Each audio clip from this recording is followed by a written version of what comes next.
Bonjour et bienvenue dans cette nouvelle vidéo. Aujourd'hui, je vais vous expliquer le principe de l'exposition, qui est vraiment la base de la photographie, et je vais essayer de vous l'expliquer de la façon la plus simple et la plus intuitive possible. Donc, l'exposition, c'est la quantité de lumière qui rentre dans l'appareil photo et qui vient toucher le capteur. Alors maintenant, qu'est-ce qu'une photo qui est bien exposée? Eh bien, pour vous le montrer, on va commencer d'abord par vous montrer ce qu'est une photo qui est mal exposée. Comme vous voyez à l'écran, on voit une photo qui est beaucoup trop sombre, on dit alors qu'elle est sous-exposée. A l'inverse, voilà, une photo qui est beaucoup trop claire, une grande partie de l'image est blanche, sans aucun détail, et là on est en face d'un problème de surexposition.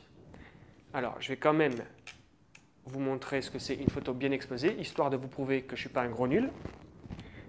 Voilà, là on a une photo qui est parfaitement exposée. Alors maintenant, la question qui se pose, c'est quels sont les paramètres de mon appareil photo qui gèrent cette quantité de lumière qui rentre dans l'appareil et qui vient toucher mon capteur? Eh bien là, c'est simple, il n'y en a que trois. Le premier, c'est l'ouverture, qu'on appelle aussi diaphragme. Le deuxième, c'est la vitesse, qu'on appelle le temps d'exposition aussi. Et le troisième paramètre, c'est la sensibilité ISO de votre appareil. Et pour vous expliquer comment tout ça fonctionne, je vais utiliser la métaphore du verre d'eau. Alors voilà, on a un verre d'eau à droite et un robinet à gauche qui gère la quantité d'eau qui va couler. Un verre qui est rempli donc à rabord pile, ça veut dire que l'image elle est bien exposée. Si mon verre je le remplis juste à moitié, là ça symbolisera que ma photo est sous-exposée. Si mon verre il déborde, ça veut dire que ce sera une photo donc, dans ma comparaison qui est surexposée. Alors maintenant, quels sont les paramètres qui gèrent la quantité d'eau qui s'écoule dans le verre?